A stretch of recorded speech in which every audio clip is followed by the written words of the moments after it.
Hai Sobat RLCS, kangen ngeliat game yang brutal dan akurasi yang tinggi? Nah, kalian harus nonton ini sampai habis nih. Ini adalah game dari Anies Giri melawan Pragnanandara Misbabu dari ajang Superbet Rapid and Blitz Kroasia 2026.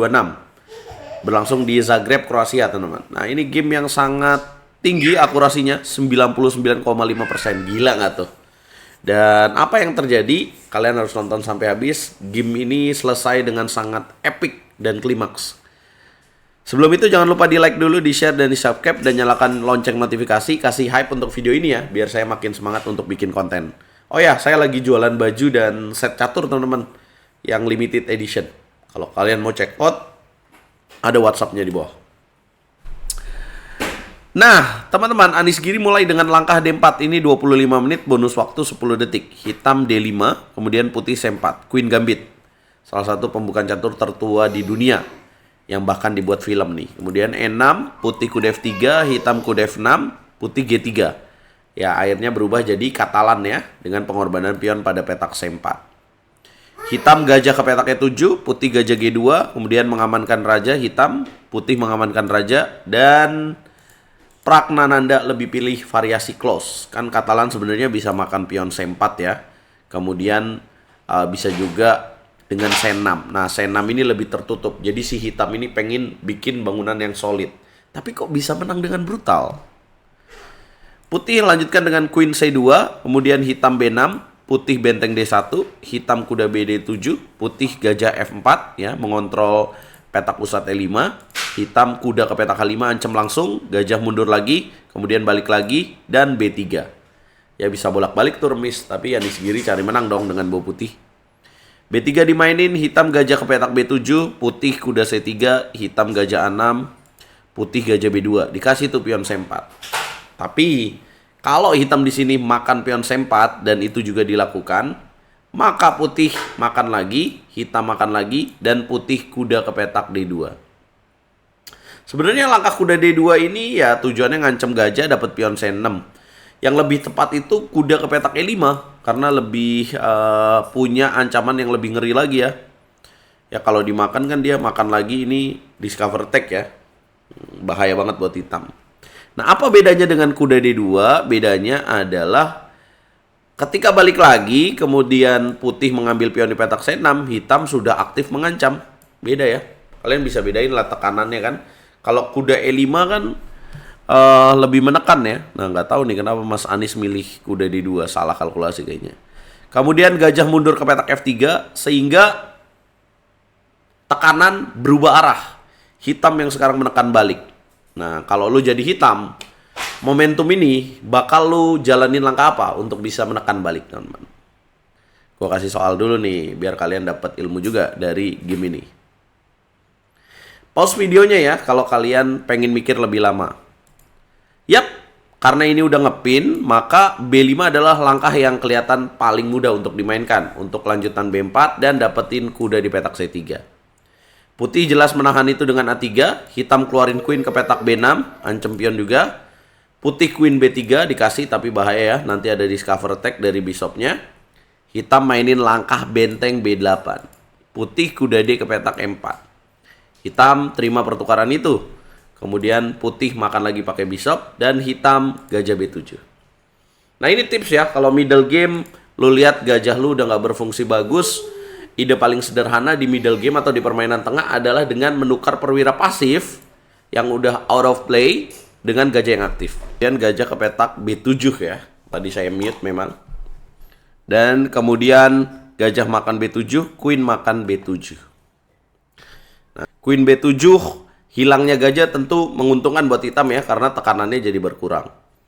Nah, kemudian putih lanjutin dengan jalan D5, hitam kuda ke petak C5 mengancam queen, kemudian queen ke petak A2, dan hitam lanjutin dengan langkah A5. Ya, ini namanya pawn majority ya, 2 lawan 1. Tapi putih juga kuat di sini sebenarnya. Nah, tapi kita sebagai pemain hitam kalau punya pawn majority kayak gini, kita manfaatkan nih. Putih makan pion di petak E6. Kemudian hitam menjawab dengan langkah pion makan pion. Kenapa sih putih nggak mau dorong aja? Ya kalau mau dorong masih jauh dari promosi ya. Karena bakal gajah F6 aja aman gitu. Dan benteng 2 kan masih jaga nih. Nah, putih memilih makan E6 tentu saja karena pionnya kan terlihat lemah ya, tapi tidak disangka ini menguntungkan juga buat hitam. Apa sih keuntungannya? Bentengnya jadi terbuka tuh ngancam. Anies Giri melakukan kesalahan dengan memilih langkah benteng A ke petak C1 di sini.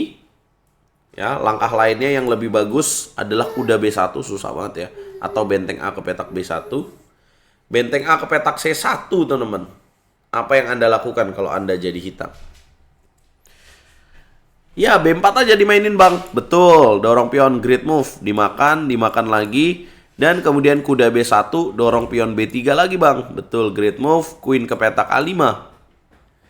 Tujuannya mau makan kuda. Jalan apa yang bagus? Benteng F5. Boom. Tujuannya membalas ide ancaman dengan membalas ide ancaman juga. Tujuannya apa? Discover attack, membuka kuda, ada ancaman queen. Queen kabur ke petak E1. Hitam menekan balik dengan kuda ke petak E4, ancam F2. Putih gajah ke petak D4, bukan langkah yang tepat. Harusnya apa? F3. Ya, tapi pun kalau F3 hitam kira-kira akan gajah B4 ya. Kemudian queen ke petak F1, dilanjutkan dengan gajah C5, raja ke petak G2, dan kemudian kuda F2. Ini juga mengerikan buat putih ya. Mungkin bentengnya akan naik somewhere kemana ya. Benteng ke petak D2 ada gajah E3, susah. Benteng E1, benteng bisa ke sini. Ngeri banget. Game yang dipilih adalah gajah ke petak D4. Hitam E5, putih gajah E3. Hitam gajah G5. Ya, dengan tujuan kalau dimakan, maka kuda makan G5. Ancaman 2 langkah skakmat ya, bahaya sekali.